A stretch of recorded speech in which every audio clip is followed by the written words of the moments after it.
them, hey guys. Hey guys, and hey guys. Oh, hey. Yeah, okay. Now we got it. We got the music because it's Friday. It's SketchUp Live Day. Aaron team, SketchUp's in the background. You can see that. Hot diggity dog. We got some SketchUp tips for you today. So it's going to be super fun. And a lot of, we got animals because we have the creatures competition. The link is in the description. We'll talk about that. But Whoa! super fun competition. You got to get involved. You got to model some animals matched up into one that you voted on before. We're going to get to that. But, oh boy, hot dog SketchUp for you today. So just sit back, relax, and here is Aaron. Awesome. Thank you, Matt. That's always, I mean, I feel like I need a mirror here or something, but Matt's actually in the studio. I get to look at him today. He's right over there. I am here. Behind the scenes. So that was enjoyable for me to get a live Matt intro there. It's a good time, fun stuff.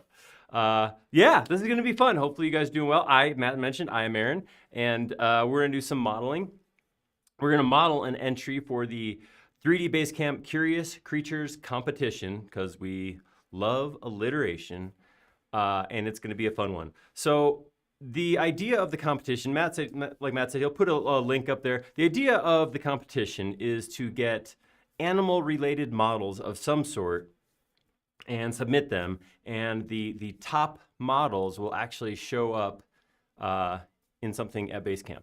So it's going to be pretty cool. There's a link to the page. You can actually go find out more details about it. It's going to be a lot of fun, both to model and to see what you guys model and to experience it at Basecamp. Speaking of Basecamp, I'm just going to plug it now before I forget because it'll happen. If you don't already have a ticket, now's the time to buy. If you go to 3dbasecamp.sketchup.com, you can actually get a ticket. If you use my name, my full name, Aaron Dietzen, all one word, it'll knock 15% off of any ticket. So if you've been thinking about doing it, not sure when to do it, now's the time to do it. Join us in Vancouver. Join us at Basecamp. It's going to be an awesome, amazing week. So here's the thing that we did. I wanted to do a model for the Curious Creatures competition. I wasn't quite sure what to model, but I figured you guys have a good idea. You're always telling me what I should model, so who better to ask than y'all? That was appealing to Southern United States. I threw that y'all in there because we got mass appeal here. You blend in as a Southerner. So what we got is I put a poll up on our forum. So if you don't follow us, if you just follow us here and don't go to our forum, check out forums.sketchup.com. It's a great place to stay connected, find out what we're working on, and get questions answered, and maybe help somebody else use SketchUp. Forums.sketchup.com posted a bunch of animals and asked you guys what you thought was best. And here are the final results. The winner was an octopus, followed by a platypus, followed by a hippopotamus. So we got the us's covered. What I didn't mention in the initial post, but mentioned later on, is what I really want to do is create a mashup. So the idea is that with this Curious Creatures competition, that we're not just making models of animals, we're putting a spin on it, doing something a little bit different. Curious, that's curious. Like not like Curious George looking in the oven while it's on, kind of curious, but more like, I've never seen that version of an animal. That's an interesting way to interpret a moose. So what we want to do is I want to take these top three right here, these guys right here, and mash them together. So rather than modeling an octopus or a platypus or a hippopotamus, I want to actually create an octoplatypotamus. So that's going to be our plan for today. Excellente. Yeah. A mashup of all my favorite animals, my three top. How did you guys know? Matt likes the us animals too. Can you bump you a little bit? Yes. Your dial? You're a little. Yep. I've heard some people say you're soft. Appears as though I'm very hot, but hey, as long as you say I'm not, You sound great to me. I mean. Yeah. Oh, that beautiful, beautiful sound. Okay. All right. Well, with that, let's hop in. Let's spend some time on some animals. Let's go. All right. So we're doing this in SketchUp. SketchUp Pro, for those of you who don't know. Alliteration and rhyming is really what we're all about. So I did that without trying. All right. So what I want to do is, I don't necessarily want to go for like photorealistic. I want to get kind of stylized. It was a while back during the pandemic, we did a model where I kind of went after a style made, or that one of our modelers, a user of SketchUp models, Rodrigo Cersei, and we did, I did a greyhound, or no, not a greyhound, German Shepherd in that kind of style, low poly style. And I thought that was kind of fun. I want to kind of go for that again, like kind of just animal, but like sharp angles where possible, low poly look. I think that'll play out really cool when we view the full finished model. But I also want to take those animals and, like I said, squish them together. So an octopus, a platypus, and something dripping. Oh, you're getting dripped on? Oh, I'm hearing dripping noise. Very good. Is that me? Oh, that'll be me. Sorry about that. Okay. And everybody's saying you're better. Andy thinks we're quieter than normal, but I don't know. I'm not sure. The hazards of having a new audio setup, but hopefully it's better now. So thanks for the feedback, and hopefully we'll we're good now. I'm ready to get into the actual model. So here is what my thoughts were. I would like to use, I mean, when I look at a hippo is like a kind of a crazy animal already, right? But the defining feature for me of a hippo is just that head, that massive jaw, the big rounded face, the bulbous snout. Sounds like you're insulting hippos right now. I think they're awesome. Disgusting face. When I go to the zoo, like the pachyderms are the things that I go look at. I mean, like rhinos are just so cool. Hippos, you know, even tapirs, the little ones, the little guys, they're still cool. But yeah, I think that just the big head and the big mouth is really what I'll pull out of the hippo. For the platypus, this was my thought, and I have not put a lot of thought into this. Just that's how I roll. Just the body, you know. I went and looked because I was thinking about platypuses. You know, everybody's like, oh, it's like a beaver with a duck head. So I'm like, well, that's not cool. Then how do they know it's a beaver? But if you look at a platypus, they have this kind of flat body with arms that kind of go out to the side like that, and then of course the beaver tail sticking out the back. Mm-hmm. But they do have kind of like a squashed, low center of gravity. So I think something like that will be cool. And then instead of having their actual flippers out there, is where I want to stick octopus tentacles. So that's my thought on the mashup as I look at those animals. So I'm gonna go for that. And since this month we're working on files that can be exported and fabricated, Tyson he did some laser cutter work last week. I think he's going to talk about exporting CNCs next week. I want to make this animal mashup 3D printable solid. And then what I'll try to do, I'll try to get it all printed out by 2 weeks from now when I come back, and I'll actually show it to you guys. So that's my goal. All of that is what I'm going to try to do. Oh, I thought it was going to be 3D printed by the end of the stream. Oh, we did. It was a while ago, but we did try to do a 3D printing Facebook Live years and years and years ago, and it turns out printers in the background does not make for awesome live streams. You thought we were having troubles with mics this time. Sure. Imagine if we have in the background. Yeah. Yeah. Not gonna work. Not good. So, I'm gonna do it.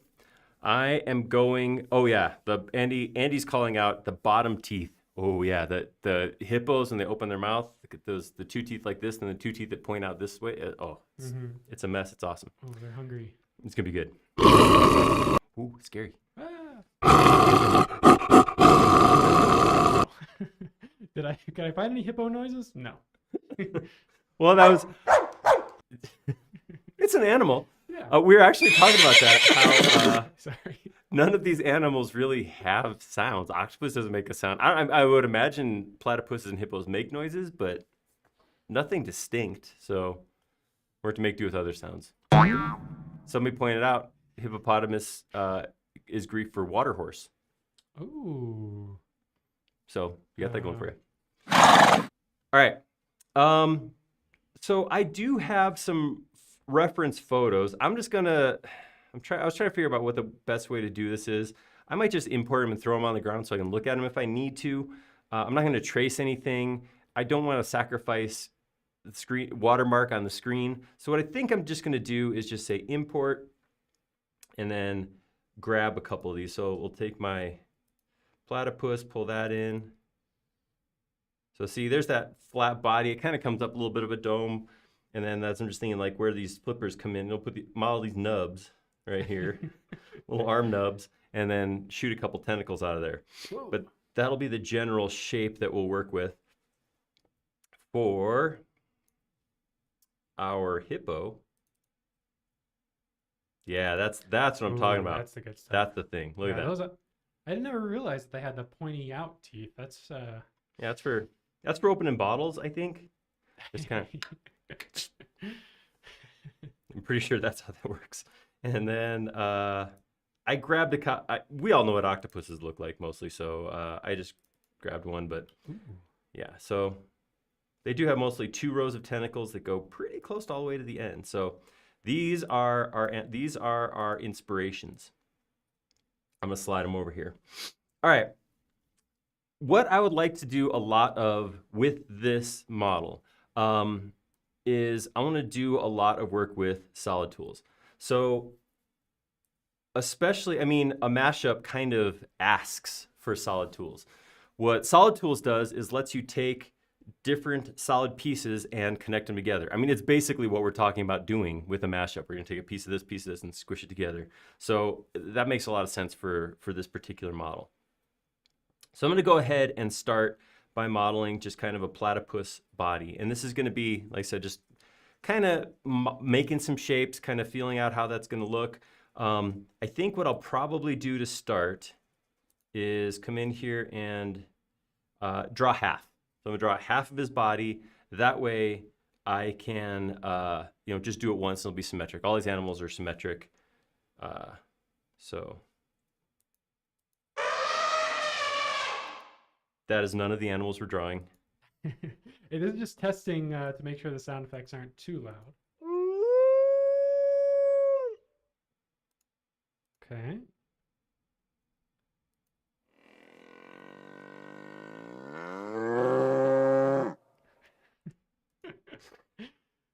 Yeah, testing. Totally. Testing 1, 2. Ooh, hippopotamus. Nice one, Donovan. I like it. Whoops. Little flight up. Some. So, is there a way to normally you get the on face inference with the blue, what is it, the blue square diamond or whatever it is? Is there a way to do that when you're kind of Yeah, that's actually what I was looking at. Is I was drawing that nowhere. So when you draw, I'm also having some weird stuff where my cursors aren't updating as I'm switching between. Okay, there we go. Maybe it's just, I don't know. If you missed it, we just had the iPad webinar on Wednesday. So some of the settings and inputs and stuff like that are all a little bit messed up, and apparently your computer is messed up too. I'll blame it on the webinar. That sounds good. The piece of equipment that we didn't actually use for the webinar. Yeah, let's get my. Oh, do you think it's a keylogger? Maybe. Okay. Lee. Le. Me. La. All right.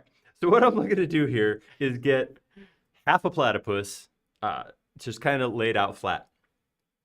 I'm gonna stick a couple more lines in here because what I'm gonna do is I'm gonna do some push pulling, and I'm gonna create not a super. I kind of jumped the gun on that. So I'm gonna pull this up. I'll pull all these pieces up to the same.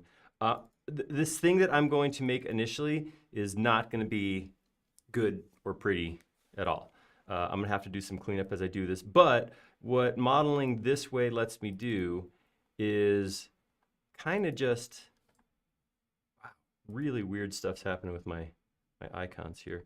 What this lets me do is really just kind of play with some shapes. Like I said, I'm not looking to make anything super detailed. I want to kind of get a fractally looking kind of look to these things. I'm not looking for photoreal or anything like that.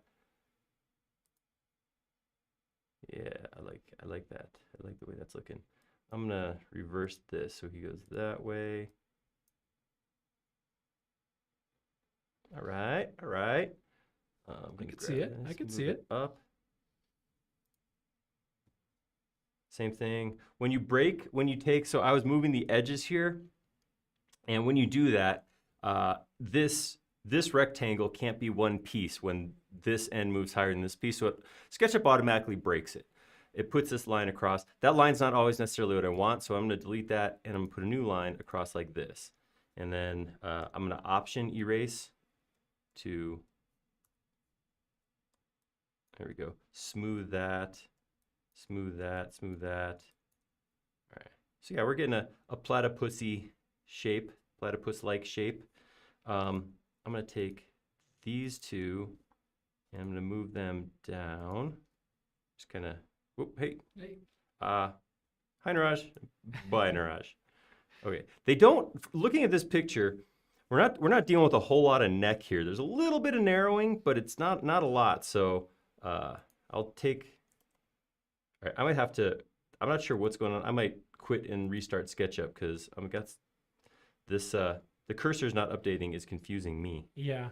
So I'm going to save this. Save. He's got it, folks. That's right. I beat Matt to it. Did I beat you guys too? Let's see. I didn't see any. Nobody said save. I won. I'm going to call it now. We're going to call this web stream finished because Thanks, everybody. Thanks I for peaked. coming. See you guys next week. Oh, actually, I just walked off before I actually did the save, the part that I'm bragging about. Octoplatypus. I think that's right. That's how you spell it, yeah. Okay, that's Chad, I'll correct you. that made up word is spelled correctly. Thank you very much. I did actually Google that term to see if anybody else had ever made an octoplatypotamus. And? I did not see it. I think we might be on the forefront with this one, guys. Pure originality here on SketchUp Live. That's what you can expect each and every Friday on our YouTube live stream. That's right. All right. Ugh. Okay. All right. This has got to work now. Let's bring this back in. Let's try that again. Oh, Andy, he hadn't done anything worth saving. I thought it was a nice little... A chunk of low poly animal. Yeah. A nice little chunk. Everything's worth saving. I feel like that was an attempt to say something deep, but I had nothing to follow it up with. So, meh. Save it all. That's right. Okay, looks like we're good now. Yes. I'm not sure what that was about. Perfect. Perfect. Lovely. Okay, people. Order in the court. That's not animal sounds. Oh, yeah. Have you seen some of these lawyers? Ooh. Ooh. Ouch. Ouch. Oh, man. There's a circus coming to town. It's like these lawyers coming to town. Okay. So. All right. Yeah, so I'm just going to kind of do some stitching here as I break these faces up. Bring his booty down a teeny bit there. There we go. Drop the booty. Dropping some platy-booty. All right. So kind of want the legs to look like they're sticking out, but at the same time, I don't want them to just be like, well, like they are. Just nubs hanging out there. try to make them blend in the body a little bit more. I was thinking about, you know, using sub D on this and trying to go a little more organic, but afterwards I started thinking, well, you know what, actually a low poly animal could be kind of cool if I can pull that off, you know, if I can make it look like the thing it's supposed to be. So do you think people are going to guess that it's an octoplatypotamus? We'll have to see. It look like it should be. Tell it's an octoplatypotamus because of the way that it is. I gotta throw it. I dropped that with some of our team members. We had a bunch of team members who were all in town. Does anybody recognize that line? The actual line was, you can tell this tree is an aspen because of the way it is. Does anybody remember that video or know more about where it came from? Because I remember it, but I don't know that I could find After it. saving with customized car insurance from Did you hear that? After saving with customized car insurance? Okay, there we go. That was it. I haven't paid for the YouTube Premium. I think we should get it free. We got enough viewers here that we should be able to finagle some YouTube Premium. Come on, ad-free playing. What about us, YouTube? Gosh. Don't forget about Get us. this tail up off the ground a little bit. Nice. You don't want to drag that thing. Something. High got it. friction. Got that. All right. So moving towards oh, dang. Keep forgetting to break it. Break it. Break stuff, as the great Fred Durst once said. The great. Okay. I'm going to take this. I am going to make this into a component. And I'm going to call this a platy half. All right, and then I'm going to take my platy half, bring it over here, scale it about its center by -1. Still, probably one of the most common questions we get is how do you mirror stuff? And there are mirror extensions, which I think I have Curic mirror installed. You could also flip along. I'm not very good at flip along. I always get it wrong. I always guess wrong, so it's more steps for me. I've been doing mirror or scale about center like for, I don't know, over a decade. So I'm pretty used to doing that. But there are other options if that bothered you at all that I did that. Yeah, I'm definitely bothered. Okay. So I'm not afraid to upset Matt, but if you guys are upset, then we could talk about maybe changing some things. Aw. I should get special treatment too. It's not fair. It is special that you're the only one who doesn't get special treatment. So Oh. that's you apart. Unique in my own way, but a bad. All right. So I'm kind of feeling good about this. And here's the thing, like when platypuses, I feel like I should be pluralizing that different as I say platypi. Platypody? I don't think that's it. When platypuses are on solid ground, they do kind of just flop their bodies like this. They're kind of, yeah, exactly. So I kind of feel like I'm sort of on track with this so far. But again, you guys, tell me if I'm off base.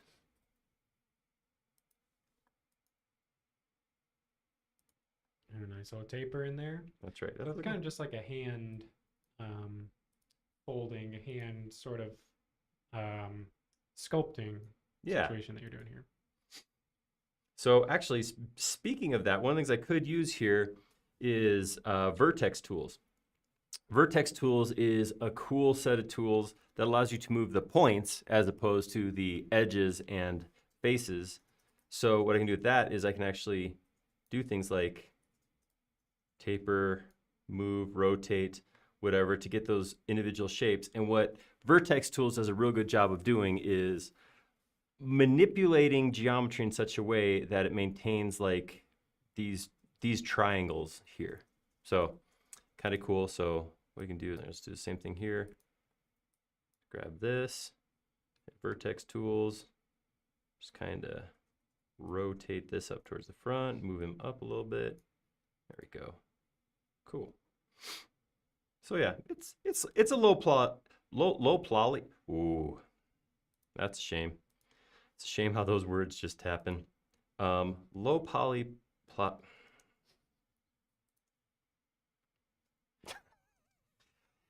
Just forget it. Who cares? First chat. Just move on. Just you guys, just, you know. just keep modeling. You guys know what I'm talking about.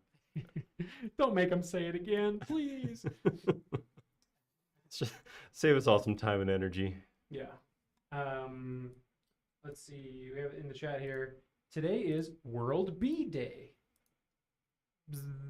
Oh, B. I thought you meant like the letter. I was like, I did not know we celebrated individual letters, but that makes a lot more sense. B.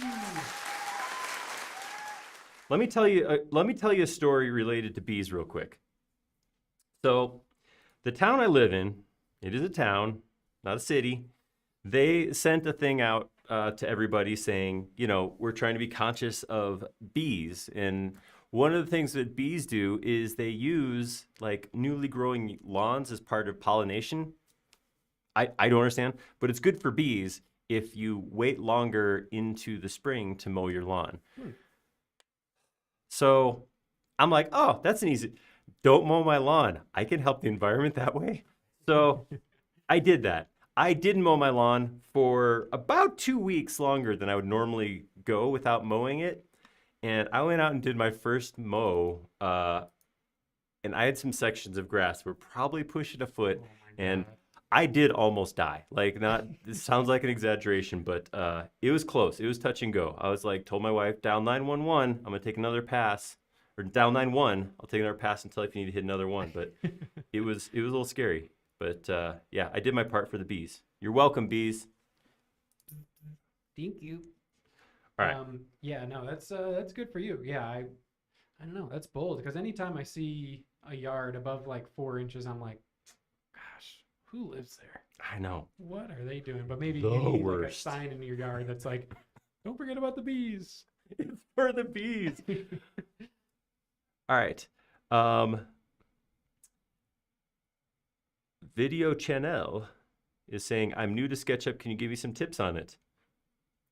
That is like exactly what we do here. So, You're here for it. yes, this is what we're doing. If you're brand new, I would recommend checking out SketchUp Campus, learn.sketchup.com.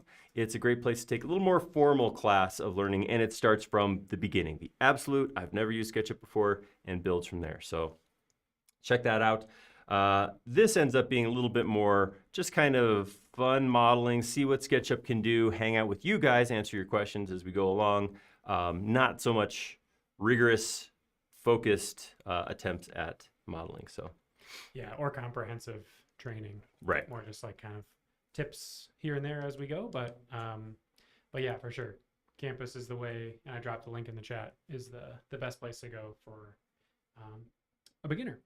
All right. So I'm going to take this, make this into a group, and slide it over there. Now, this octoplatypotamus needs a head, so I'm going to do that. Do you see how smoothly that came out of my mouth? Ooh, Just moment to recognize. yeah, I was impressed. Once again, I feel like I've peaked. This is the second time. That is probably not going to get any better. Nope. Ready to just go off into the sunset. Just wander away. Okay. Okay. So I want to model a head like this. I'm trying to think of how to do. I honestly don't. I haven't quite figured out how to go about this.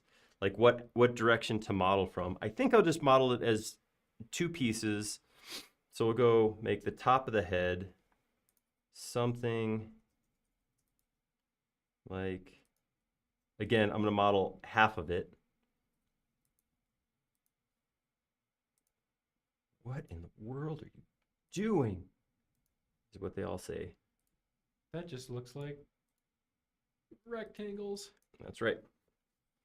All right, so I'm going to take that.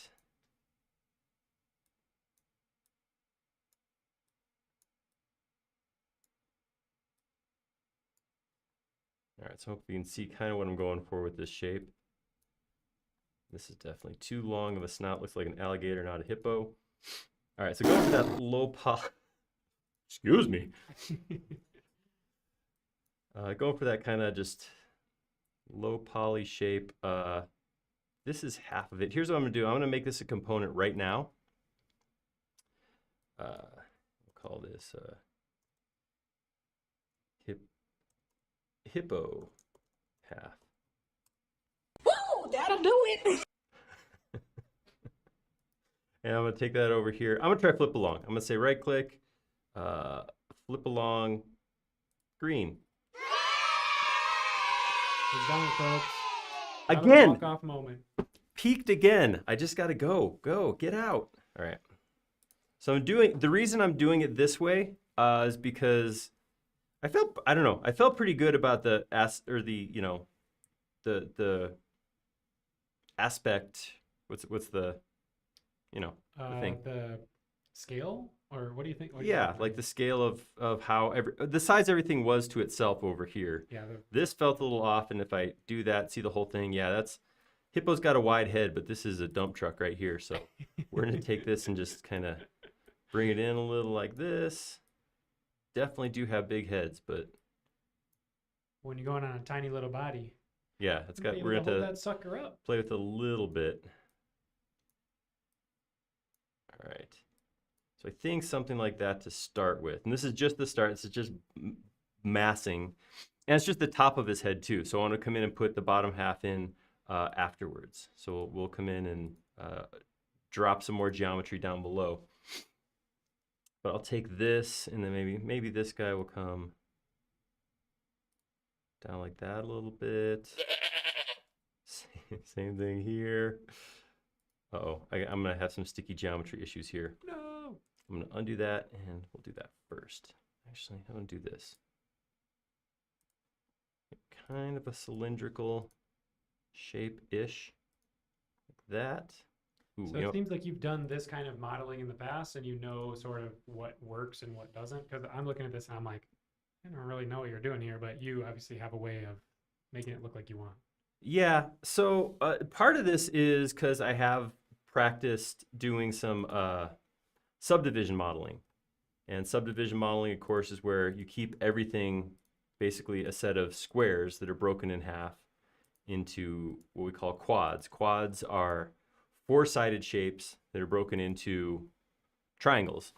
Mm-hmm. And quads can be, we can run a subdivision engine on it to make them nice and smooth shapes.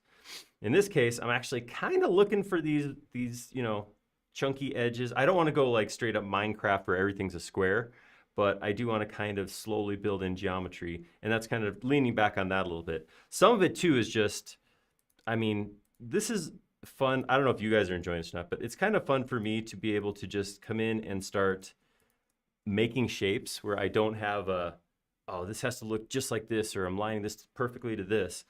Being able to come in and go, what's it look like if I grab this face and move it over here? Kind of a fun way to model. Sculpting is what I would call it.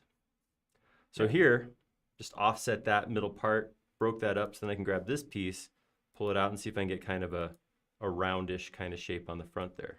That looks pretty cool. This needs to be a lot smaller. So yeah, I'm going for get this kind of bulbous shape up here.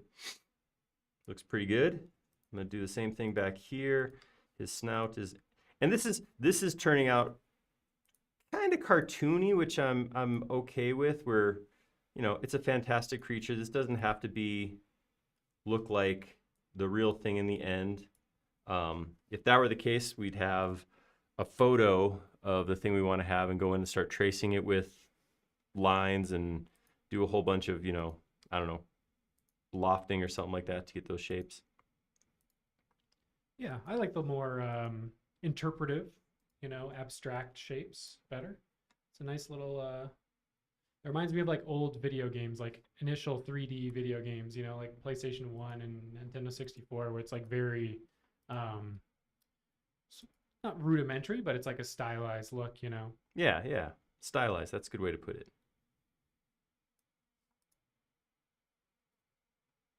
There we go. I got a hippo head shape. Oh yeah, that's That's hippo head. Yeah, that looks like a hungry Yeah. That's hippo head. so we got to just put some big nostrils, ears, and eyes on there, and we're getting pretty close already, guys. Woo! All right, so I'm gonna grab this section back here, slide it back. Cool. So yeah, so that was kind of the shape I was looking for. That's a water horse if I ever seen one.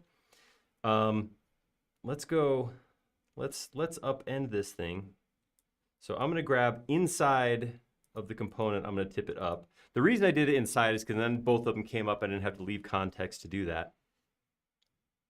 And I'm gonna take some of this. I'm gonna put a line straight down here, get rid of this. I'm gonna grab this shape, get rid of these other edges. I just want these sides. I'm gonna offset that like that, and then push that. Uh-oh, I got something going on inside here. Let me delete this real quick. Oh, it's a mess in here. Whoa. Clean that Clean thing your up. stuff up, man. Clean your hippo head. I'm embarrassed. I apologize. Okay, now I can push that up a little bit. So again, not a ton, but we want to get a little bit of a, geometry in there. I'm going to take that also. I'm going to scale it. I'm going to scale it down from this corner so it pulls in. Maybe scale across here too a little bit. There we go. Get a nice little taper in that mouth. Do I need that edge? I don't. Cool. So that's looking all right. Somewhere, kind of arbitrary spot, I'm going to pick like this. I'll take this and I'm going to bring this back out so that tapers back up to the head.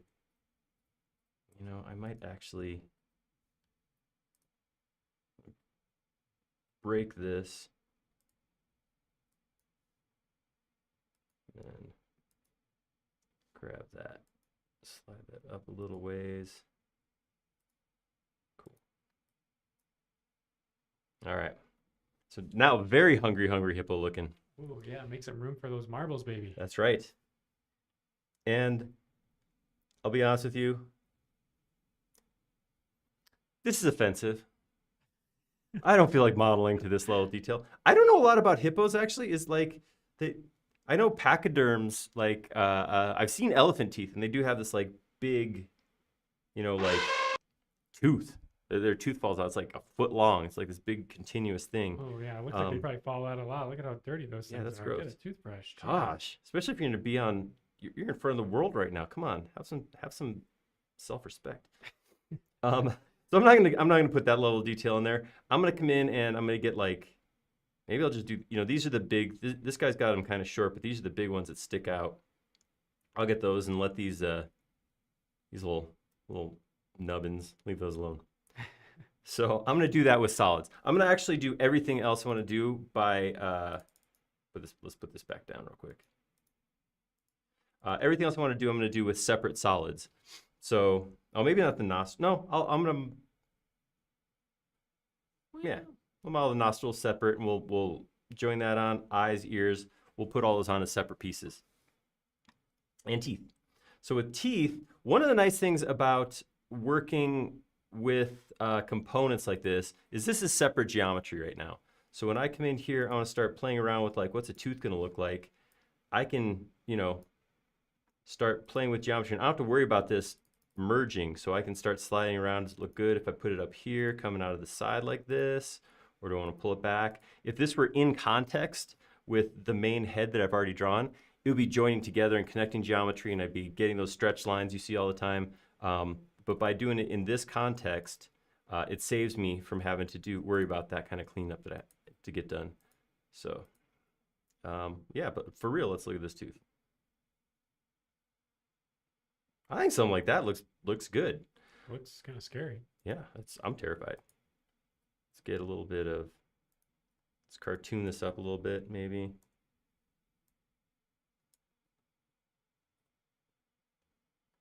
All right, I like that tooth.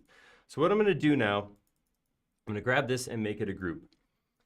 Now, what I wanna do is I wanna join these two pieces together. Oops, actually first I wanna fix that because I like going the other way.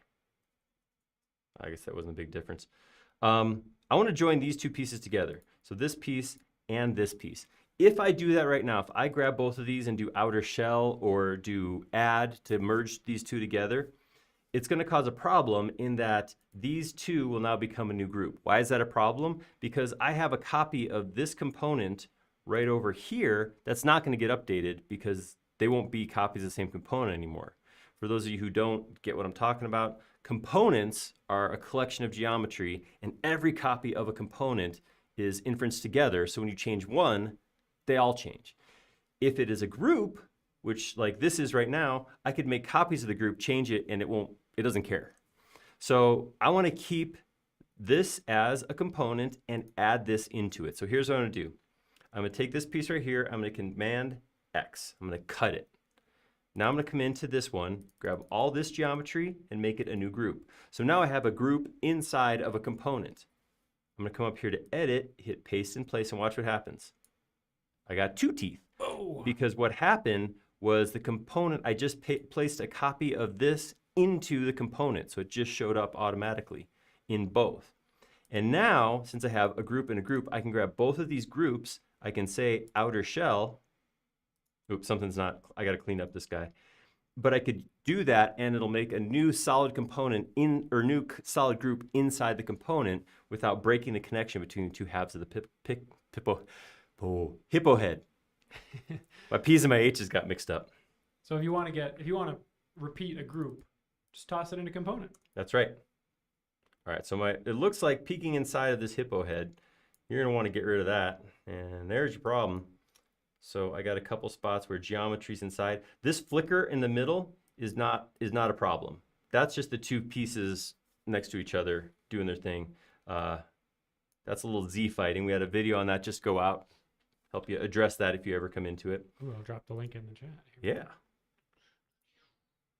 So now, if I come out and I pick this group, it tells me it's solid. Solids have to be manifold. They have to be one outside wrapper of geometry, no geometry on the inside at all. And that was the problem, is I had a couple faces in there from when I was moving geometry around, and it caused that problem. All right, so right now, this looks good. I got a group here. They both say solid group. So I'm gonna select both of them, hit outer shell, and there we go. Now I have one solid group, and I have two copies of the component, so they look the same. So we're gonna do the same thing. I'm just gonna model the ear, a quick ear, an eye, and a nostril. Actually, you know what? Nostril doesn't really make sense. I'm gonna come in here, and I'm gonna go offset this down, something like that. I'll grab this line, bring it over here, and then I'm gonna kind of bring it out like that, offset that again, and then push that in a little ways. Doesn't make sense to model that geometry separate. It's hippo-y. It's getting hippo-y in here. Definitely brought it together. That did really ties the room together. Okay, we got a quick one here from Lawrence. All right. Why do you never see hippos hiding in trees? Because they're very good at it. Somewhere Jody just like smiled and he doesn't know why. Jody is, of course, our sometimes co-host and king of the dad joke and pun. I don't know if he's on or not, but he would appreciate that. Thank you, Lawrence. Yeah. I liked it. All right. So again, so here we are inside the component, but outside the group. I'm going to come in here and draw. Trying to figure out how I want to do this. I'm just gonna. Ooh, that ended unexpectedly, didn't I? I fell apart right there at the end. Clamped or something. All right, so this root's gonna have a little bit of a. I think Matt just called me a jackass. You can't figure out what to do with the ears, guys. Or the eyes. Pardon me. What these are ears. These are ears. These are supposed to be ears. Okay. All right. That's You got it. You got it. So this is the ear root, and then I think what I'm gonna do is with push pull, I'm gonna hit the modifier key to pull up a new surface, like this. By pulling up a new surface, it means I can grab this right here, spread that out, and it's because it broke right there. I don't have to worry about that. Same thing. I'll do the same thing here. Grab these guys, pull these back together. that. Maybe bring like this. And if you ever forget which modifier key does what, you can look in the little bottom bar and it'll tell you based on context and what tool you're in, what the different modifier keys do as well. Yes, great call.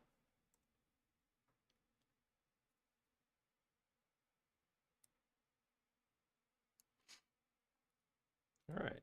So at this point, again, I'm just kind of, they have these little like, I mean, flippery looking ears. Kind of sticks up and then. Yeah.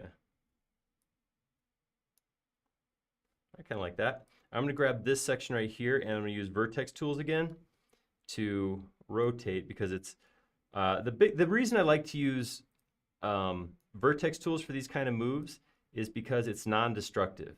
So I'm not going to end up with, one of the things the vertex tools does a real good job of is keeping the pieces connected and moving them without like, you won't get like, you know, the faces that cross through each other or something's inverted or it doesn't break geometry as much as autofold does. So I like to use it for these kind of moves because it's kind of the quickest, easiest way to play around with sculpting, even though I'm not, like I said, this is a tool that I would use for subdivision modeling. Right. So even though I'm not subdivision modeling, I'm still going to use this tool. All right. That was kind of cool. I kind of like that.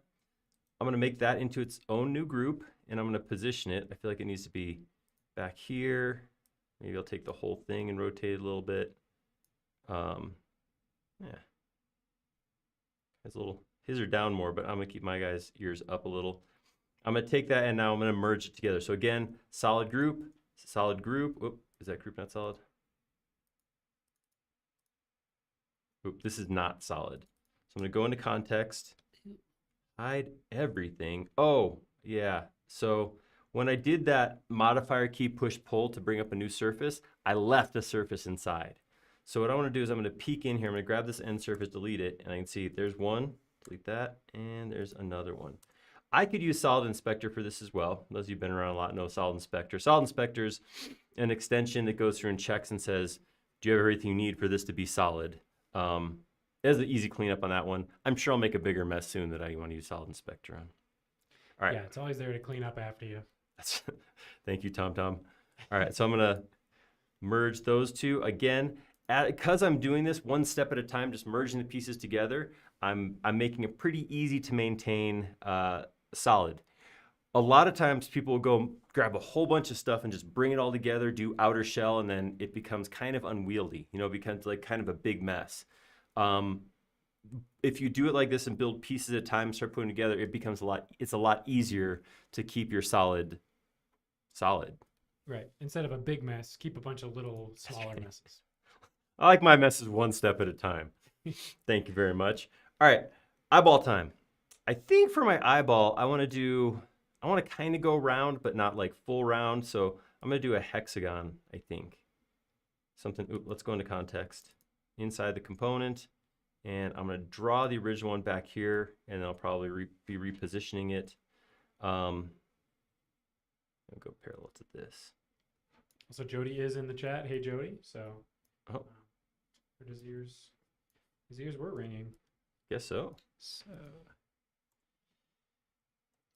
Andy does have a point here again about the ear size. Mm-hmm. He says the ears are typically a little bit smaller than this, but I know this is your kind of stylized version of a hippo. So I'm tired of using that excuse. I'll try to conform a little bit more.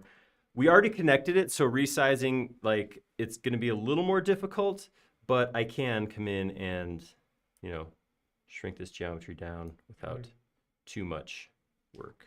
He said the reason is we're all here to learn, and learning about animals is part of that. They aren't predators, so they don't need big ears. Okay, I buy that. Yeah. All right. So here's kind of a thing I made. I'm trying to figure out what to do with it now that I made it. So if we had the eyes go forward like that. Jody, yep, you're actually absolutely right. He's doing hippo, platypotamus, octopus are also called octoplatypotamus. The top three results to the forum poll for what animal he should model for the Curious Creatures competition. If anybody else is joining halfway through, the link is in the description for our 3D Base Camp Curious Creatures competition. It'll be a very interesting thing to be a part of, so check it out. Link is, like I said, in the description. All right. Can I get this? So here's the thing I just want to point out. Order of operations, processes, that kind of thing. As you do this, as soon as I join something together, like you saw with the ears, this is now one piece. So repositioning it means probably cutting it out, repairing the hole where it was, and then positioning it again. That's going to be like amplified by 5 or 6 when I talk about making these eyes part of this. Because see, they're going to make all kinds of cuts in this geometry. This is pretty simple. This was actually a rectangle on a rectangle. Cleaning up and moving the ears wouldn't have been a big deal. Once I do this, I'm going to have like, so this face is going to cut 1, 2, 3, 4 times, a little tiny cut there. It becomes a little bit of a mess. So if you have, so you'll see this sometimes. Tyson or I will do this. I tease Tyson about this, grabbing geometry and like copying over and making unique. So if I want to come back and make the change later, I can do that. Because once I join these two together, I'm stuck with them. Like it's gonna be real hard to go through and clean up and get that eyeball off of the corner of this head once I join this together. I'm okay with that. I'm willing to commit. Not saying Tyson wasn't. I didn't mean to imply. That sounded like I was like ragging on Tyson. That was not what I was saying. I'm okay with like committing to this geometry. But if you're ever in a model where you're like, ooh, I think this might want to change, hold off that final merging until the very end. So I could actually leave this loose as a separate group right now and then come back and move it around later if I want to see what does it look like on the body or something like that. I'm gonna live on the edge and I'm gonna grab these two solid groups and join them together. This one, of course, is not solid. So here's what I was talking about before. What I could do is I could actually go to Tools, run Solid Inspector. It's gonna tell me they have some internal faces. Interior. Let's go ahead and fix that. All right, now it's a solid, and I will join them together. All right, that's pretty cool looking. That is cool. I like it. I like it a lot. It works. All right, so I'm gonna take that. We'll just grab these two guys. And we'll go like that. And now what we need is kind of a bottom jaw coming off here, you know, underneath there, looking similar, looking menacing. So I'm gonna start with a rectangle. I'm gonna put a flat rectangle. Actually, it doesn't even, the size doesn't even matter because I'll be pulling this around and bring that down to about where his neck is. Maybe I'll pull it all the way back to his neck actually.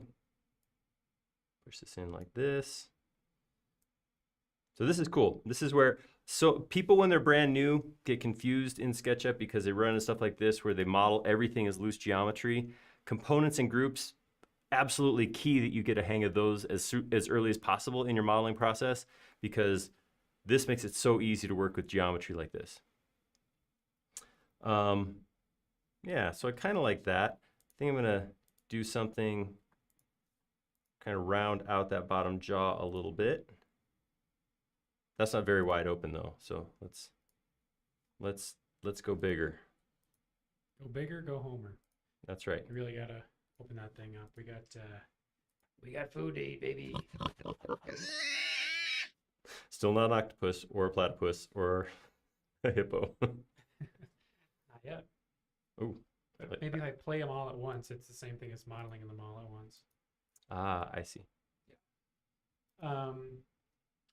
Jody says he learned last night that platypuses don't have nipples. They sweat the milk for their young. Sometimes it's good to be a human, I guess. That's... Whew. Yeah, imagine how sticky and gross you'd get if you're, instead of your sweat. Sweat already is kind of gross when it dries on you, but milk drying on you. Platypus milk is like, pass. I'm not a fan of that plan right there. I gotta admit. I'm gonna do the same thing on the bottom here where I'm just gonna use scale to kind of set this inset a little bit. So we got a little bit of a spoon kind of shape on the inside of the mouth.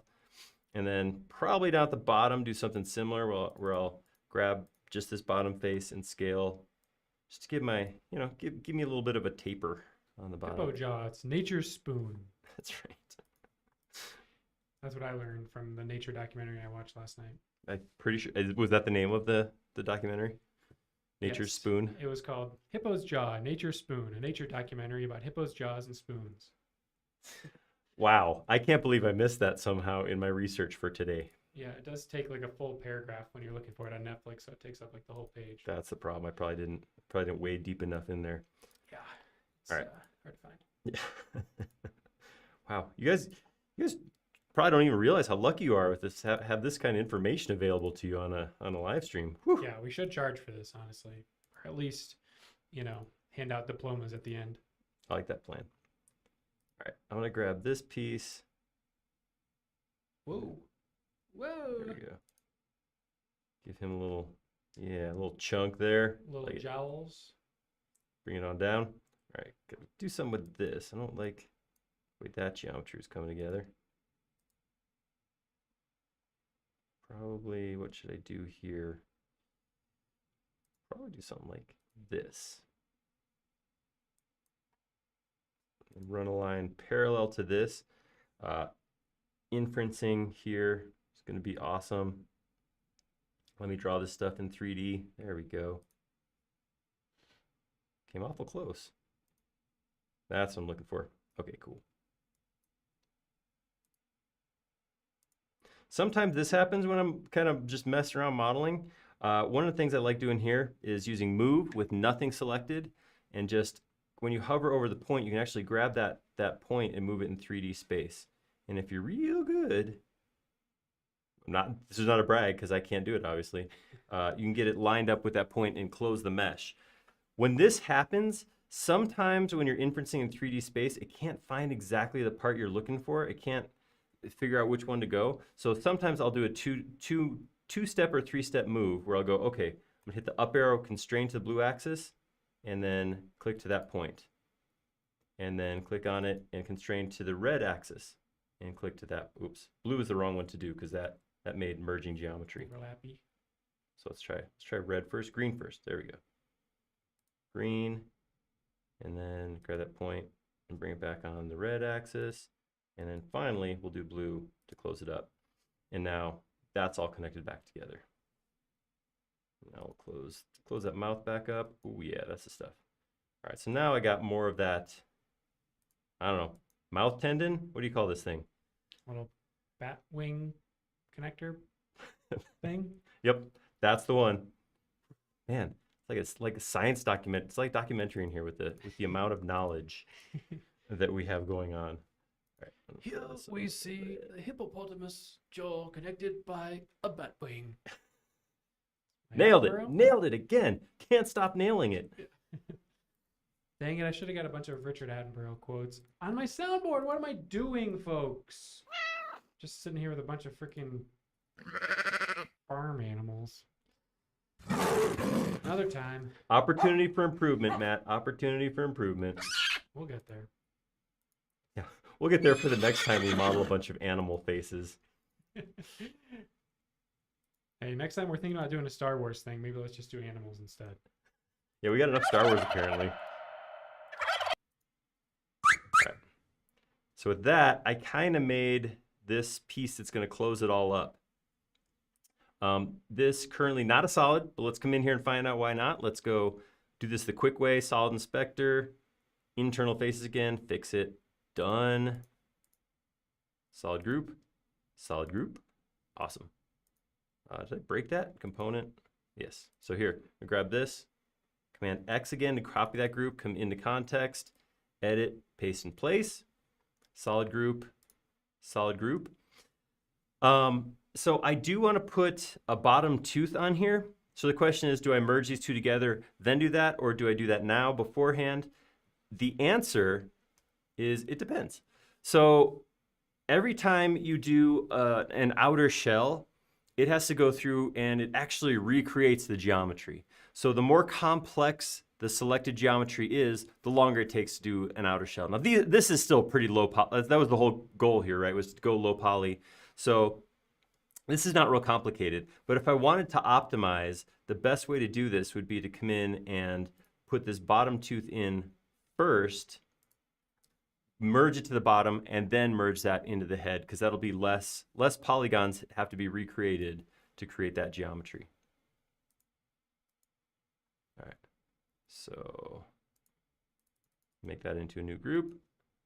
Slide that out there into the gum line. Something like that. Okay, so I'm gonna grab these two, merge them together into a solid. Cool. I still want to round out this jowl a little bit, so I'm gonna come in here, grab this, maybe ship it back up like that. Does that look better? Yeah, like that. Like, look at that. I might come in here, slide this over a little more. Okay, so I'm gonna merge those two together now. Again, solid group. And I'm going to outer shell that.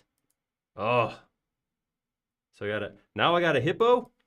I got a half a hippo and a half a platypus. It's coming together. It's literally, watch this. Doink.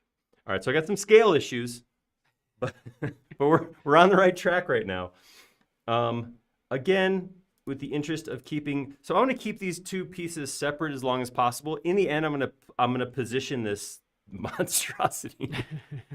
I'm gonna end up positioning this all, but I want to keep it as separate pieces as long as possible, because as soon as I join the two halves together, if I make a change on one side, I got to go manually put it on the other side. So by keeping two halves of the components, it's a little bit quicker here. So what I'm going to do is I'm going to come into context, grab this group, I'm going to scale it. I want to scale it from the opposite corner in towards the middle. The reason I'm doing that is because this edge in the middle is shared. So if I scale away from that, then I have to go move it back so they connect again. But if I start right here and come back this way, you can see they go together because they're both scaling from opposite corners towards the center. All right, that looks like about the right scale. I like that. I'm gonna grab that and just use the handles here to actually grab both of them and then use the handles kind of.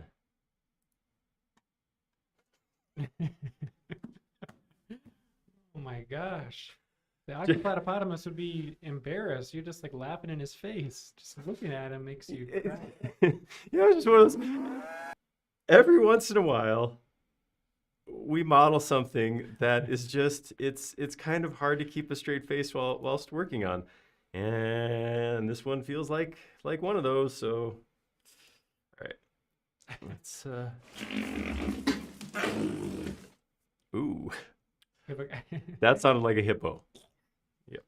We have a couple people in the chat reminding you to Save. Got it. Did it. Look at that. That's right. Those the flying monkeys from Wizard of Oz? Could be. It's theater of the mind. It could be whatever you want. That's right. What do you want it to be, Aaron?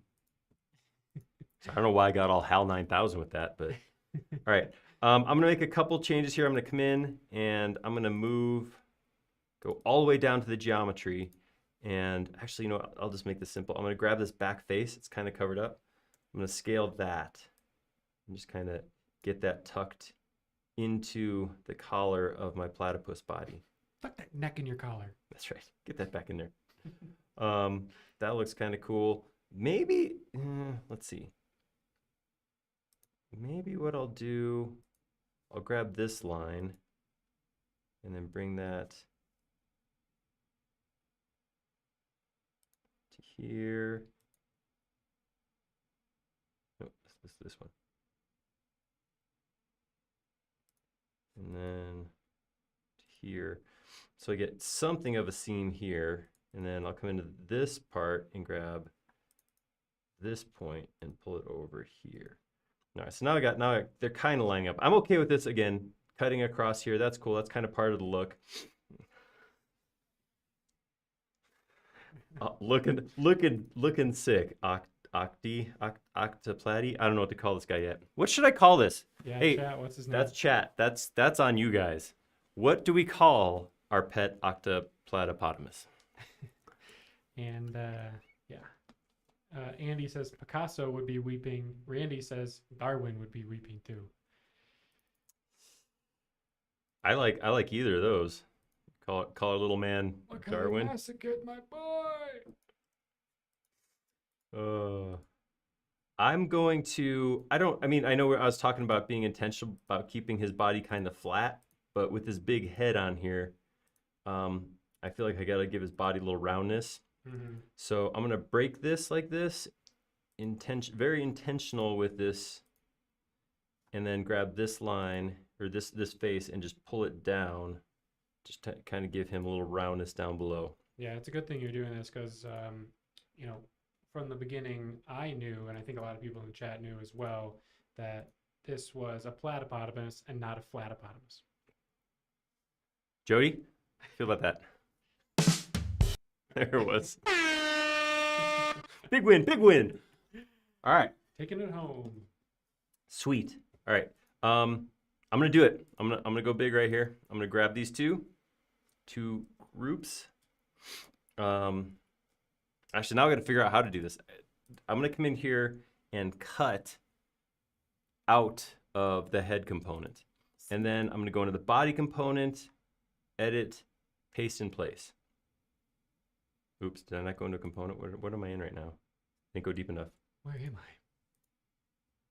Oh, I put this in another group. Let's explode that out. And now I can go into this component. This is a group inside the component. No, let's make that a group. And edit, paste in place. There we go. That's the stuff. All right, so now I can take these two groups. One's not solid. Let's see. Group, solid group, group. All right, so let's find out what's going on with this guy. Solid inspector again. Somewhere there's an internal face. I don't care where. Get rid of it. Shine it up. That's right. Now grab these two, both solid copies. Let's outer shell. Sorry, I stepped on your sound. Hey, Push the button. it's a thing. It's a thing. Oh Look at man, that. it's just so cool. Just needs a way to swim. That's right. Okay, looks like we got in the chat for the name of this, in your words, disgusting, repugnant creature, Harry. Okay. Hippos. Bolsonaro. Platypus. Dave. Octavius. The Octoplatypotamus. Ooh, Lawrence. That's a nice one. We'll keep the chat open just in case anything comes to your mind, but I think Octavius is I kind of like that. for now. It's kind of highbrow, which is kind of what I'm going for with this. Yeah, put some glasses on this sucker. That's right. Andy did say, and correct me if I'm wrong. Yeah, I mean you can read it. Yeah. Forgotten the Forgot the bottle bottle opener openers. teeth on the bottom. I'm debating. I'm going back and forth. Maybe we throw that out there too. Do we need the little outie teeth, or is this aesthetic working for you guys? Everyone knows octoplatypotamuses don't have bottle opener teeth. I'll defer. I'll do whatever you guys want. I'm gonna start working on a tentacle. You guys let me know what I should do there. All right. This Tentacle. is going to be interesting. Yeah. So I am definitely, so I know a lot of times I try to do as much as possible with native tools. There's some things where it's time to leverage extensions, and tentacles is like the spot to leverage extensions. So that's exactly what I'm going to do. I am going to create a low poly tentacle, and we're going to do a lot of it with extensions. So here's how that's going to go. I'm going to start by creating a rectangle, and then maybe I want to actually go for more of a trapezoidal kind of look. So something like this. And I'm going to make that approximately exactly that much long. Woo. Yeah. That got a little, whew. Got a little tentacly. Yeah. Been drinking the platypus milk when that happened. That got crazy. All right. I'm going to take that piece and make it a group. Now, I'm going to go grab another polygon. We'll do six-sided suckers. Dibs on that bad name. I'm going to do that. Again, I'm going to go fairly low poly, so I'm just going to do something like this. I'm going to offset that, push that back in, and that's my sucker. I'm not going to go, taper it or anything any more than that. These will be pretty small by the time we're done anyhow. So I'm going to grab that, make that a component. Is there a technical name for these? I mean, besides sucker? Suction cup. Suction cup. Have you ever eaten an octopus before? I have. Have you eaten like a live one? I have not. Ooh, my dad said that he went to Thailand, I think, and they had like the live octopus bar, and you swallow them whole like when they're alive. At least the place that he went, and he said you could feel them sucking on the inside of your throat on the way down. And I'm like, that'll make me never want to eat that ever. Thank you. I don't like my food to fight for survival. Yeah. Oh, that was. Nope. Okay, I'm gonna take these guys, and I got two of them on here. I guess I could center them. That's probably something I could do. Grab this, put that in the middle. Here are those. All right. Take these two guys, and I'm gonna grab them by this line on the side, but like right up about here, and I'm gonna put those all the way to the end. Then I'm gonna say divide by, 12. There we go. That was my suckers. So now I have, they look like nuts when I do that, like on a board. Yeah. So I got a group here, I got components here. I'm gonna grab all of that and make it into a group. Intentionally still a group right now. This is going somewhere. I'll slide over here so I don't accidentally grab something off of Octavius. I'm going to take this now and I'm going to use an extension called Fredo Scale. So Fredo Scale is actually a suite of tools. It's a suite, and it gives you the ability to manipulate or change or move around geometry outside of the square modification of things like scale or rotate that we use in SketchUp. So if I go here, I'm going to go to Fredo Scale, and I'm going to use this one that is called box tapering. With box tapering turned on, I'm going to come to the corner. I'm going to hit the modifier key to taper around the middle, and I'm going to bring this in, zoom as I drag this in, so it comes, not an absolute point, but a small point like that. And with that, I got my initial tentacle that I can use, my low poly tentacle that I can bend up and make tentacly. At this point, this is still a group. So if I make a copy of this, I'll have to make copies multiple times. So at this point, I'm going to go ahead and say make it a component. Now the reason it's cool to make it a component is this. So if I come in here and I want to do something like, these got two, this is a little too much. I want to take these guys and maybe scale it back a little bit so it's not quite so crazy. I could do that, and that'll be reflected through all of them. Now I feel like I started something that I gotta clean up a little bit more of. All right, so I could do that kind of thing, and then I can make changes as I go. Sure. What I'm going to do right now, this is going to be fun. I'm going to make a copy. You stay over there. All right, that's not the right size. So we're going to have to... Got the Cthulhu tentacles on this guy. So we're going to start by scaling this down. Oops, I'm at the wrong end. All right. So what I want to do is I want to put, because I want octo. Octo's important. Octo means 8, so I'm going to put 2 tentacles on each leg. Kind of shrink these down a little bit more. I'll grab this, stick that right there, rotate it so it's approximately in plane here, and then I will copy that over to here. All right, so now I got 2. Now, what I want to do is I want to give these some curves. I want to have them, curve away from each other, and then I also want them to kind of go up and down and maybe like rest to the point that they might be able to hold the body up. So what I'm going to do is I'm going to do that with another Fredo tool.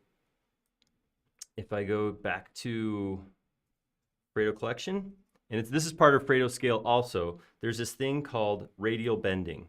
And what Radial Bending lets me do is pick a span of a selected group. So say I want to bend that from here to here, and I can take it and bend it in the axis of the face that I was just working on.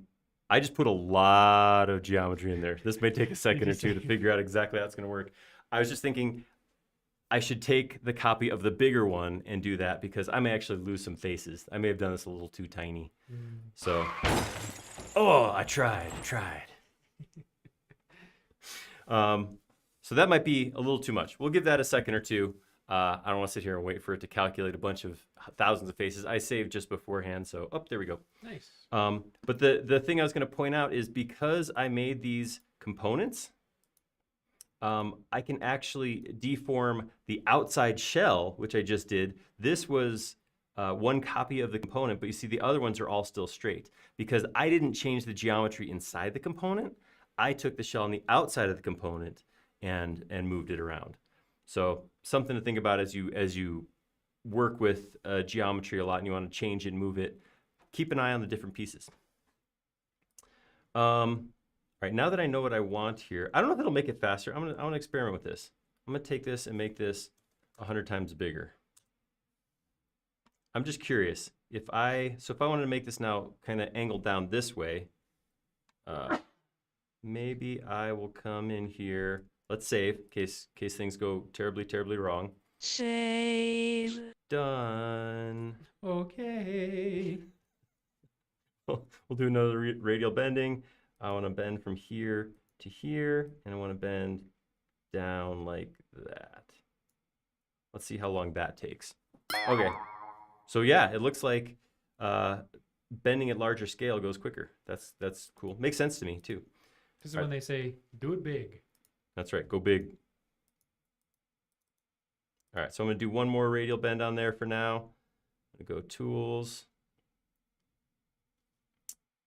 Fredo Scale, Radial Bending, and I want this end to kind of tip back up.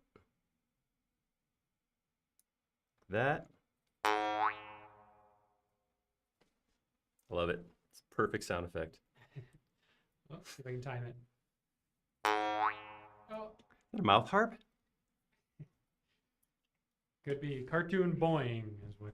Cartoon boing. What it's listed as here. Cartoon boing number 7, to be specific. Cool. So yeah, it looks like the smaller geometry you get, the longer it takes to calc that, and that's interesting. It's good to know. All right. So that is perfect. That is exactly what I want for this. So I'm going to come here, scale it. I'm going to take it back down to 0.01. It's cool how just like a couple bends in different directions can get you a pretty. Where'd that thing go? Oh, there it is. Oh, down there. Can get you a pretty like cool organic looking shape just from like your just pyramid thing with the little bolts cut on it. You know what I mean? Yeah, it's pretty amazing. I know I with the tentacles I ended up maybe going a little bit away from what I was trying to do with the low poly, but it's a tentacle. I mean, I'm giving myself an exception on that one. All right. So one of the things I want to do here is I want to give myself a little bit of kind of a stem to join the two tentacles together. And if I try to do that on here, it's going to get messy. But if I come over to my main component, I can actually come in here and just go like that. Watch what happens. Absolutely nothing. Wait, what did I do? Oh, there's one component in the model. Oh man, it ruined my whole plan. That was my whole plan. It was all the magic that I was going to do. Apparently, when you something about the workflow I just did broke my component.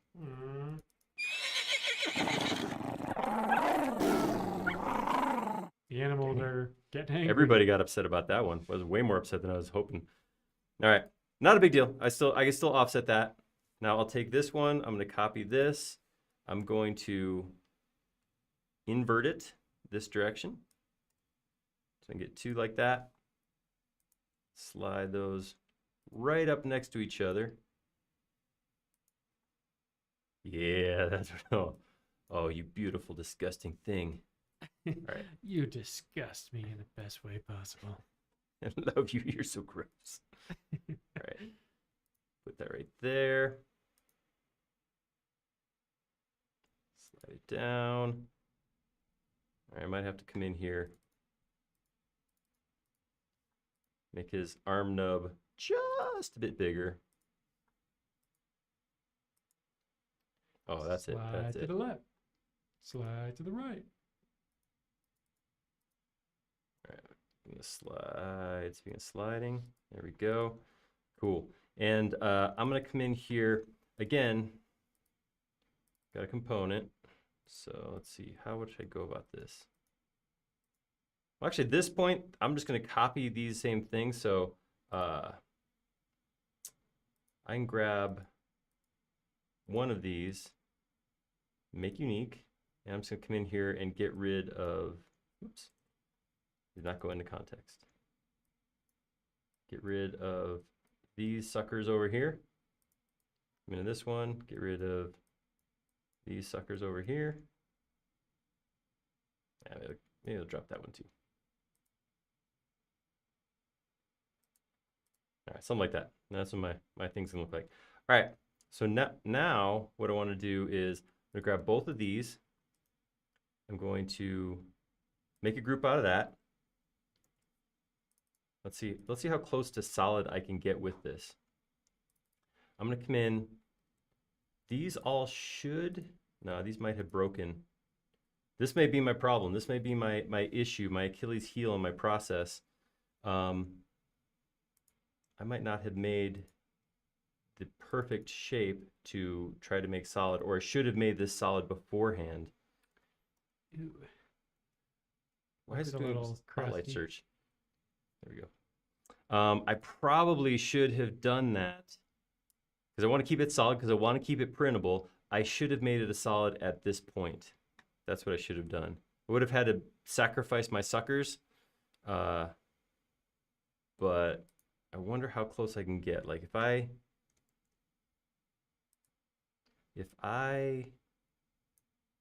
how close am I? Straight edges, okay. So what happened was when I bent it, it looks like Oh boy, a lot of red in that see, one. that's going to be the issue here, is some of these are going to be easy to fix. Each Some of these are individual just one. straight edges. Yeah. Let's see, it's this guy. Which, yeah, see, like that one's going to be rough to go in and get that cleaned up. Huh. So, all right, that was fairly easy to bend. I guess I have two options here. I go back, redo it, or I'll just take this offline and clean those up. That's probably easier. You're the one who committed to 3D printing it. I did. Dang it. Oh, okay. I'll hop over here. We're gonna do this. We're gonna do this all right now. Nobody we but grab- yourself to blame. All right. Thank Okay. you very much. Thank you for reminding me with the goat. All right. So I know I'm going to get rid of those three. So I'm going to do that right now. And now if I grab all of this, this is solid. Oop. Solid. These guys solids. They're all solids. All right. So let's grab these. Make one solid out of it. All right. I will now take this one, and this only, and we'll do the same thing. Get it like this. Oops. I'm going to scale it up again because it seemed to be much quicker when I had it 100 times scale. And then we'll do it again. We'll sweep this way. We'll do 3 quick bends. Tools. You know, it's interesting that the more you do things, the easier they tend to get. You guys notice that? Like, do something wrong. I mean, not necessarily wrong, but yeah, okay, you do something wrong, and then you come back and do it the second time. You're like, wow, that took like a third of the time. Let's see if that's the case. There you go, blazing the trail for yourself. You know, you're chopping down the weeds and everything. And then by the time you get there the second time, it's time to do the bendy. Christoph had a comment about frequent rainbow circles on the Mac over the last few weeks. Not exactly what model you're dealing with, but you could definitely take it to the forum, forums.sketchup.com, and try to get some help there. Upload it, people can take a look and see what's wrong. You can also use, you know, probably know this, but tags to control visibility of complex geometry if you're trying to do anything with that. That will help with, you know, the spinny wheel. Or, as you see Aaron doing here, avoid using extensions if you can. All right, let's see how close we're to a solid right now. Bunch of stray edges and a couple surface borders. That's awesome. Stray edges, get them gone.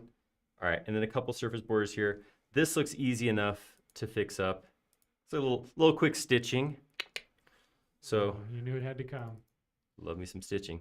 So to stitch this up, I'm going to turn on my hidden geometry, and this is literally going to be a couple of clicks, and then I'll also smooth that. Smooth. Randy had a question here about solid modeling.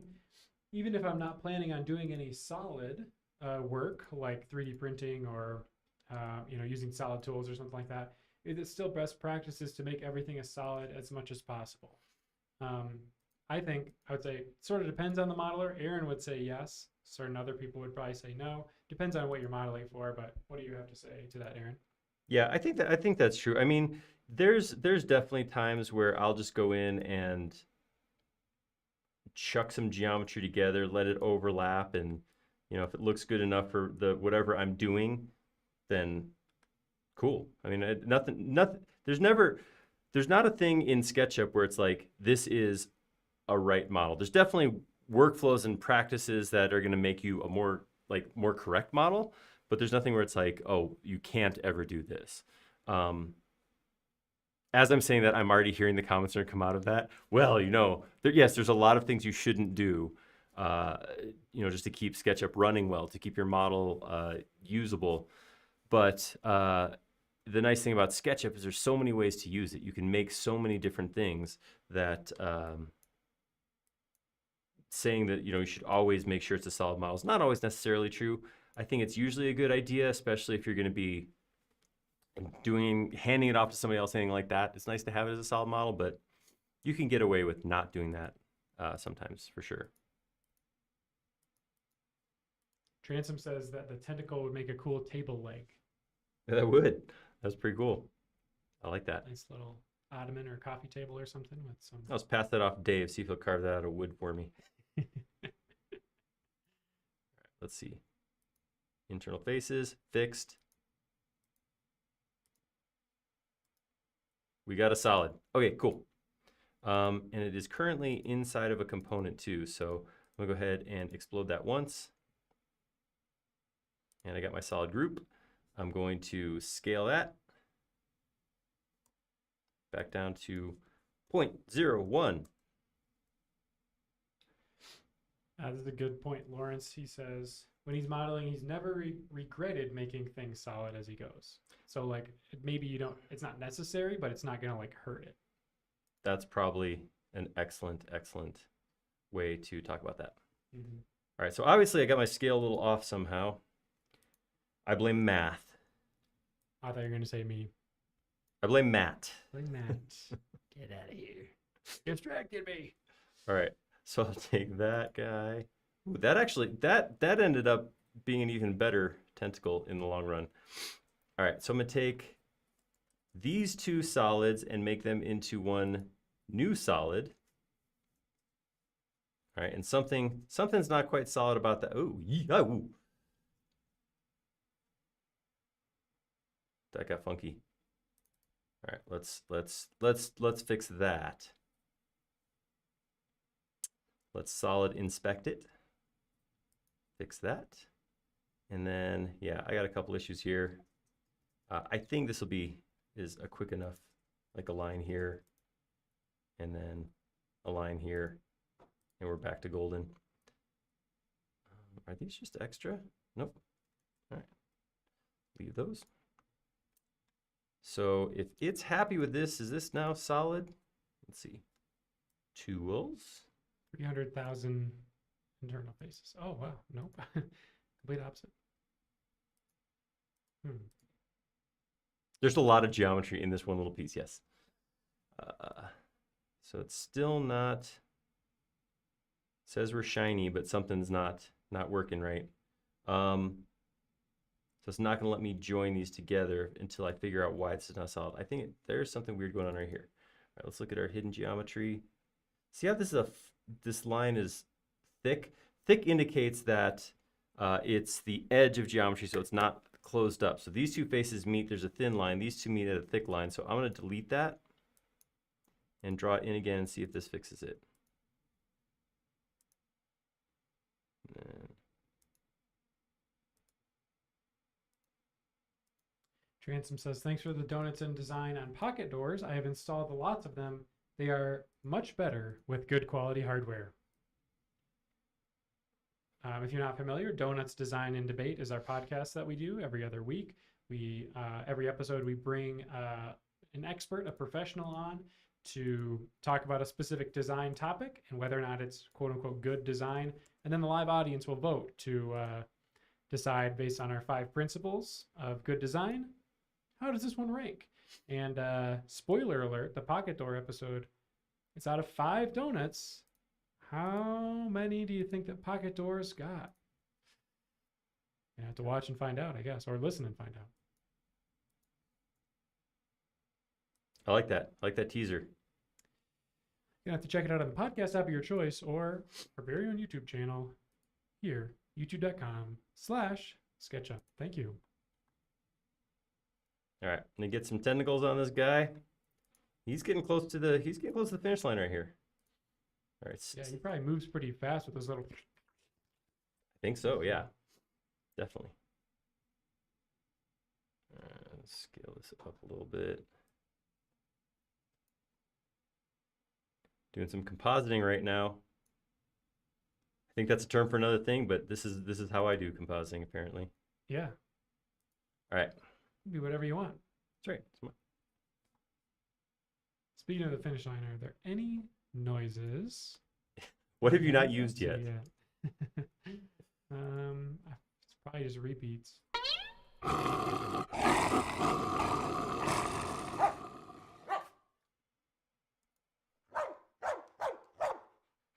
Okay, going through them.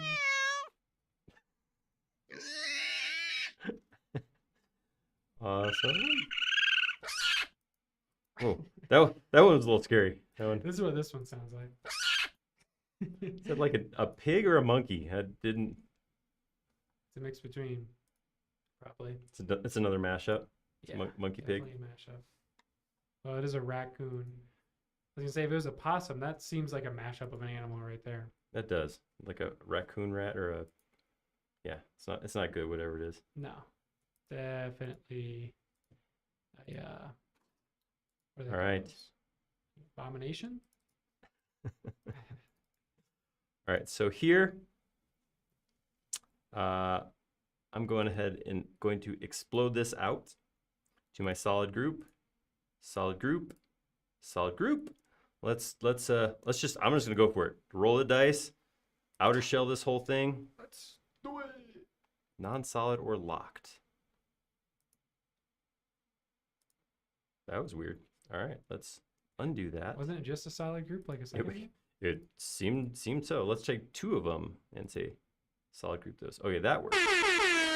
But now it says it's not solid anymore. So let's run solid inspector on this.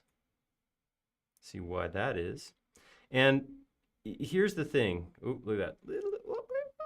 There's a problem.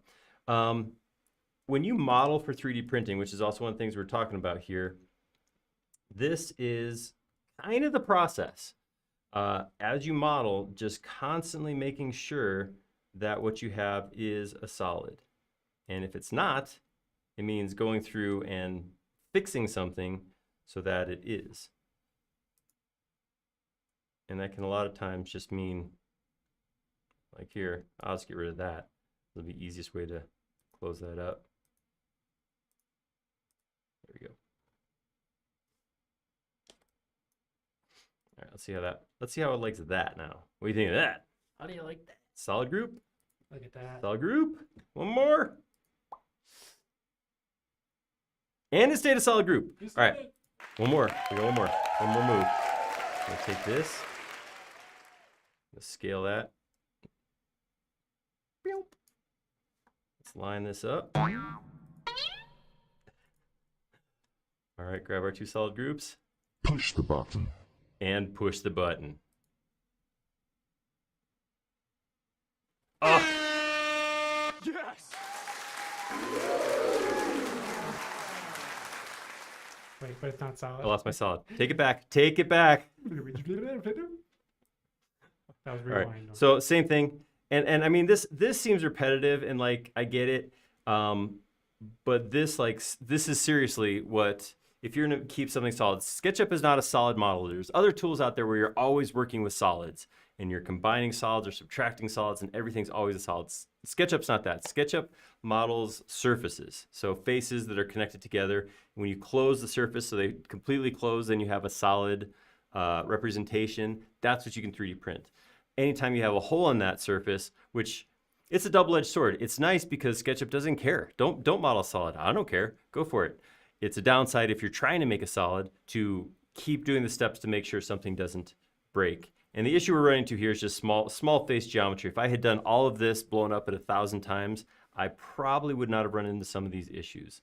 As it is, like I said, not difficult to fix. I'm just gonna grab this point, stick it right here on this point.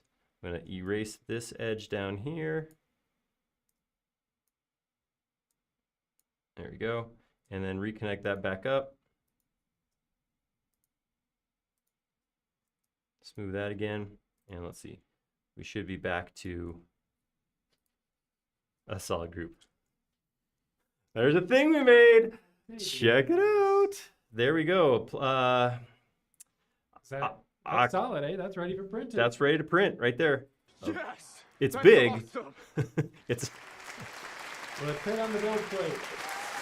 Yeah, I think my build plate's about 6 inches. So we're gonna need to scale that a little bit. I'm gonna make a copy. Oh, actually, no, it's a group right now. So I'm going to make it a component. A couple comments here. We got Nick says Octavius should be in the new Jurassic Park. Ooh. It looks like some kind of sick freak that they would have at that island. Keggy says, "Oh my God, I'm gonna have nightmares tonight about this monster." Cranston says, "Looks like a little spider as well." So just imagine this thing creepy crawling on your face. Nope. You know that every year the average person eats I hate 8 this stat. octoplatypotamuses in their sleep. I think my build plate is around 6 inches by 4 inches, something like that. Whoa. Let's keep going. Keep scaling. So I want to get it to fit on this. Actually, I guess I could rotate it too to make it build it vertically, but this will get us close to what I need. All right, so if I want to print it on the plate, it's going to look something like that. Oh, it's so cool. That is probably the exact noise it makes. I hate this. I fully own up to some arachnophobia in myself. I don't like watching spiders move. I don't really care for them in general. And just, you know, as soon as things have more than, say, 2 or 4 legs, those little hairs start to raise up right here. I don't really care for it. So this is not my favorite model I've ever made, but it is a cool looking thing. I do like him. He's cool. He's definitely cool. So to take this to the final step, SketchUp doesn't do G-code export, so I can't take him and send him directly to a printer. I have to use a slicing software. But what I would do is I would take this, again, making sure it's a solid, go to File and Export 3D Model, and tell it to send out an STL file. And then that's the file. The STL file is the file that you'll pull into your slicing software, whatever, the stuff that came with your printer, or if you use a third-party Cura, whatever slicer you like, to make the file. And that's the file that will generally go through and like figure out the fill. We'll go through and figure out where do you need to put supports, that kind of stuff. SketchUp doesn't actually do that piece of it.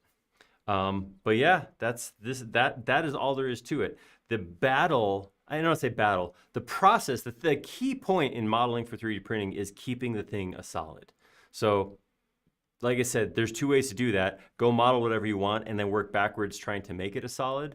Or if you know you're going to 3D print it from the beginning, just take those extra steps while you're doing it. It's way easier. If I had grabbed all those pieces separate and just brought them together and then done it, I would have been sitting here for half an hour fixing solids, moving points, getting rid of interior geometry. It would have taken a lot longer than doing it in line. Or maybe it's the same amount of time. I don't know. It's a little more enjoyable to do it, I'll say, as I'm modeling. I'd rather do it progressively rather than all at the end.